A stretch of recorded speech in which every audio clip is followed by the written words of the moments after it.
7 months ago, I bought a boat 700 miles away in a different state. In this episode, I finally cast off the dock lines and begin our journey south along the Oregon and California coast. All right, I am arriving here for hopefully the last time. So hopefully the boat hasn't sank. I always have like little bits of anxiety when I just leave the boat in a marina for a long time. You know, it's like one little problem can cause the whole thing to sink, but yeah, I'm excited to get back on it. I've been having less and less stuff that I need to bring onto the boat every trip. This time I just have a backpack, 2 duffel bags, that's about it, a gas can, some food. All right, she is floating, and man, it's nice and sunny here.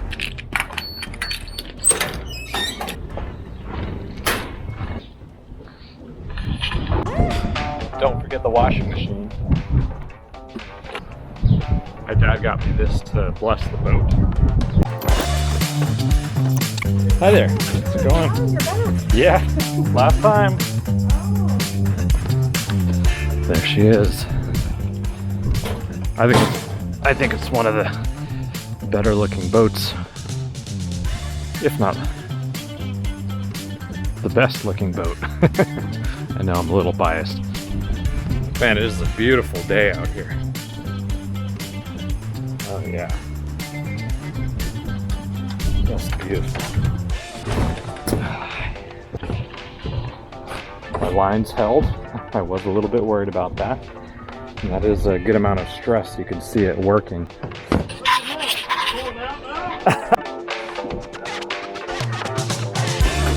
Always hopeful to do a little bit more exercise. So, got some exercise bands. Let's see if they get used. When I greased the max prop, it was so freezing. I did not have this, so heaven forbid if I have to get in. Sleeping bag, and I know this is horrendously plasticky, but I have just been performing extremely well when I've had these bottles of green tea. I guess I should just make a bunch of green tea and put them in bottles, so that would be a good thing for me to do. Okay. That is everything. Alright, it is the next day, and I've been cleaning up the boat a little bit, went out to get some extra parts. Cannot find the thermostat that I bought, so that's really frustrating because I checked all the hoses because, you know, the engine overheats at 3100 RPM or higher, and like I can't quite. Oh, I took out, you know, the here I'll show you the that pump. Ooh, that pump over there to hopefully reduce the internal friction in the hoses. I don't think it's really going to change anything because there's not much friction in there. I blew through it, so there's more diagnosing that I need to do, but I still think that probably I'll be okay. But now I need to go pick up Pete from the airport. Let's get going. All right, we are here. Pete got on board. He's already helped out with a bunch of stuff, setting up jack lines. So we got some in the cockpit here. I'm just talking to the camera. And we got some out here. We will have 1 extra fuel can. How's it going, Pete? Excellent, excellent. Looking forward to this. Yeah. It's gonna be a hoot. Yeah, it's gonna be something. Well, yeah, it will definitely be that. All right, Alma made it back, or made it here. I installed that little shiny thing. Is a 4-port USB hub that's almost fully installed, but we had to fish some lines, and we had to do it 4 times. So that was great. It was really great. T-minus 13 hours. All right, that was our final stop. This is the crew. What's up? We got our pizza, so we're like fueled up and ready to go. There you go. So, goodbye, Scappoose. You were great. See you in a week. I will. He says, well, Yeah. I'll be back for more. I guess now is as good of a time as any to introduce the crew. First, we have Pete. Pete is a guy I met on Crew Finder, and he seems very reliable. I have only known him for a few days, really, but he seems up to the task. He's already helped out with a bunch of boat prep, and I'm happy to have him on board. Then we have Alma, my childhood best friend. He is one of the most technically gifted people I've ever known in my life. He's done adventuring, including climb Mount Whitney, in addition to a lot of sailing in a 22-foot Catalina in the bay. And then there's me, your captain who knows just barely enough to even consider doing this trip. Now let's take a look at the voyage ahead. The first day, we're going to start out in the Multnomah Channel, which is just north of Portland, Oregon. There, it will connect to the Columbia River, where we will motor down about 70 miles to Astoria, which is the mouth of the Columbia River, into the Pacific Ocean, where we will stay the night to do any final preparations. The next morning, we'll motor out early to go over the Columbia Bar. Though you may have heard the Columbia Bar being described as the graveyard of the Pacific, it should be pretty calm that morning. Then we're going to sail down the coast of Oregon and Northern California. We're going to try to keep to about 1,600 feet of depth, or about 30 to 70 miles offshore. And then we'll finally arrive in the San Francisco Bay approximately 6 days later. According to my plot on OpenCPN, it comes out to about 672 nautical miles, or about 773 miles. All right, we got the keys. While I've been staying on the boat, I've been living in this marina. It's time. The harbor master here, Roland, is pretty awesome. Boy. Okay, we're somewhere close to 610. We are at 611. 613, 611. So it is time. Oh, okay. Nav is restarting. Actually, let me get one last thing. Okay. No drinking and driving, man. Yeah, but we got so many cup holders. You know, it's an American boat. All right, last question. Is everybody happy? Let's go, Cap. Okay, Pete, I'll take that as a yes. Let's do it. I have a smile on my face. I'm happy. Lines are cast. We are free of the dock. Okay, going.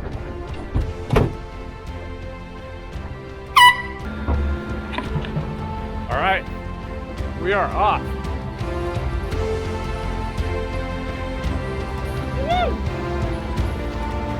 So beautiful out here. Just pulled out.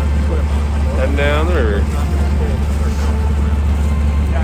So yeah, the river trip is going to be about finding the right depth and avoiding deadheads and debris.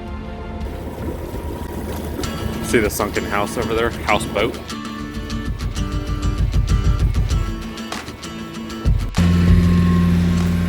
You saw something? Oh yeah, at first I thought it was like a schooner, but now I think it's just an old platform. Yeah, I thought it was yeah. From back there, it looked like a two-masted ship that had gone down, but now it looks like a... All right, we are all up in the cockpit. We're working on things, figuring things out. We've got our ACR man overboard tags figured out. We're figuring out the autopilot since this is the first time it's been run.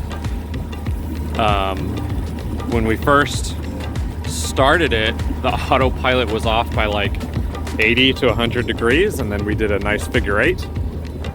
You want the... There you go. Oh yeah, the little,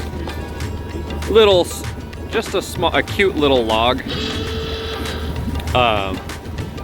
And it's been, what, it's 9:30, so 6, 7, 8, 7, 8, 9. So Okay, pause. I don't know if you guys can tell from the fact that I need to use my fingers to subtract 6 from 9, but I was nervous as heck during this whole trip. Keep in mind that for me, being a business owner with a business that runs 7 days a week, there are no days off. So not only am I doing this delivery, but I'm on the clock as well. But in the meantime, here's a map of our progress. We're a little over 3 hours in, and what did you say, Pete? We're like 26... 25th mile. So we're making really good time. Everything has seemed smooth so far, and it's beautiful, and it's warming up.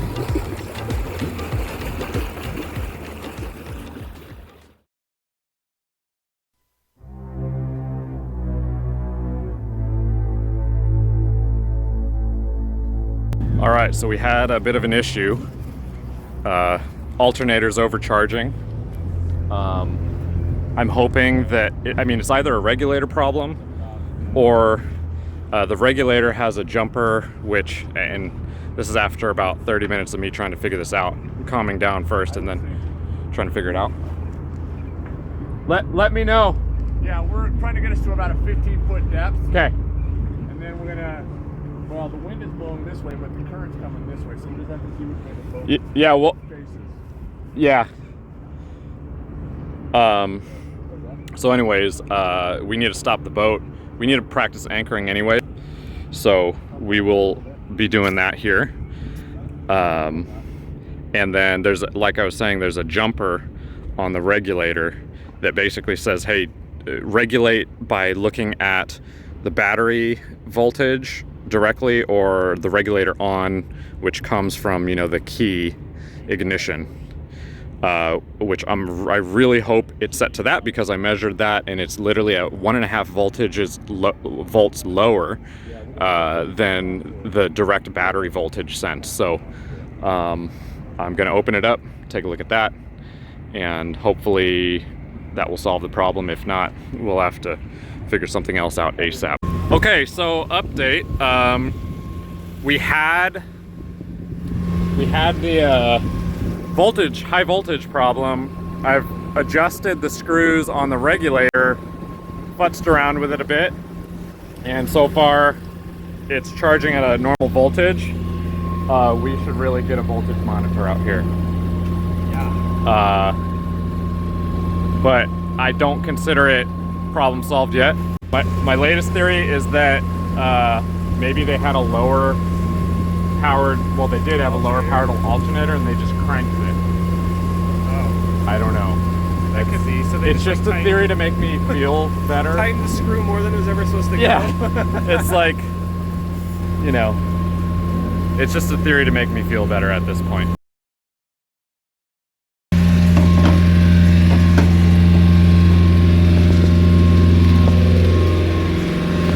All right, we're still at actually below 14 volts. We got the dehumidifier on. The voyage so far continuing. What's the general location? Would you call it Astoria Bay?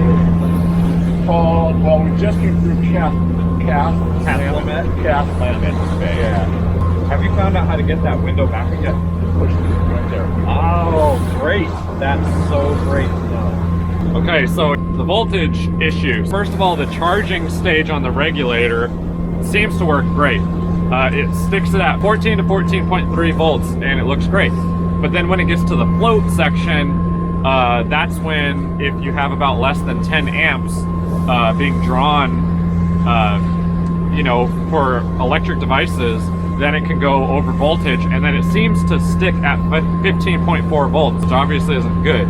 Our options, to fix it while underway, were to turn on additional devices, which does work, but I don't like that. So somebody else with a similar issue, suggests disconnecting the field wire.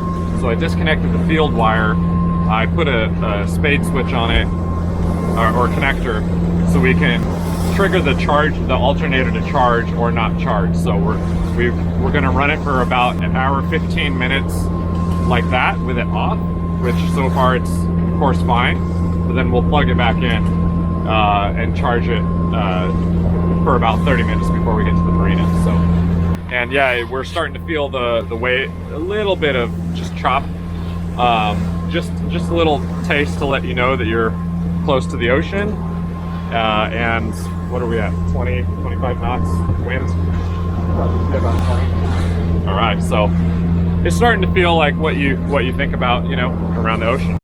All right, we made it to Astoria, and I'm gonna go look for an alternator and a regulator that will be compatible with mine.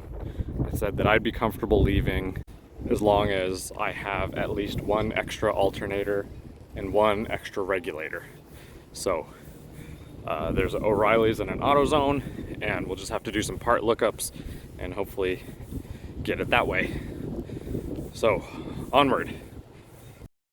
All right, guys, we've reached a classic go, no-go decision point. I've agreed with the others that we're okay to keep going as long as I have at least a backup alternator that I can find. But the thing is, if I can't deliver this boat now during this trip, it could be half a year or more until I find the next opportunity to do so. So I went into town and scrambled like heck to find anything I could. I ended up finding an alternator that maybe could have worked, but I would have had to use an angle grinder to cut out the bottom corner of the bracket just to make it fit. But fast forward to the next morning. All right, so I know it's really dark, but let me start with last night. I could see the look of serious consternation on Pete's eyes yesterday after the whole voltage issue. You know, he kind of unloaded his concerns and fears seeing me taking the engine apart, running around looking for an alternator. I think really, I guess, caused him a lot of concern, which, you know, I guess I understand that, you know, last minute voyaging prep and problems. We, you know, had, as happens with teams and everything, one of those discussions where he's very much on the edge of not going. Long story short, we hashed it out. I let him know that I was willing to turn back. Sorry about that noise. Let him know that I was willing to turn back if we needed to and all of that. You know, I put my bailout locations everywhere, and I personally really don't like this manual fix with the regulator, but we kind of all hashed it out and we're good to, as I put it, at least take the next step, not necessarily commit no matter life and limb to San Francisco. But good news, so I woke up at like 4:30 a.m. today. You know, I think it's like maybe 5 a.m. and it's already getting light. I was taking a shit and I was reading the regulator manual, and it said, hey, there's a tachometer keep alive function. So what that means is that after the regulator is done charging, we still apply a little bit of field current to your alternator to keep charging. You know, like just basic electronics. But sometimes on a high-powered alternator, that's a little too much, so you need to actually cut off one of these, I don't know, it's like a switch or a resistor or something. So I actually need to go cut that off, and that basically means that the regulator is doing what the manual says it should be doing. And all of a sudden, my confidence goes from like 80% on the fix that we have to like, I don't know, 95 to 99%. So that's about as much as you could realistically ask for. You know, you can't be 100% with a boat that you've only taken out like 5 times. So I'm feeling really happy. I'm actually pretty elated. So I just went and I trespassed into some business. I saw a vending machine and I bought a bunch of candy. said something like empleados solamente. But I don't speak Spanish, so, you know, couldn't figure out what that means. Anyways, all right. It's just gorgeous out here. It's really pretty. And Isara will be departing in an hour, very shortly.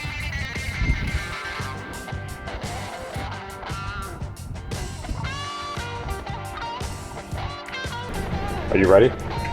Ready? All right. Let's do this. Yeah. So you got the safety, OLAS on? Not yet. Or yes, I have my OLAS on. That's something we still gotta figure out. How are you feeling, Pete? I am feeling jazzed, man. I'm ready for a little bit of open ocean, for sure. All right. Like I've been telling everybody, something's gonna happen.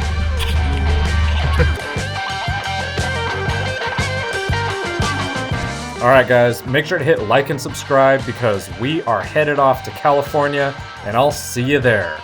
Or I hope so. Anyways, catch you in the next one. Cheers.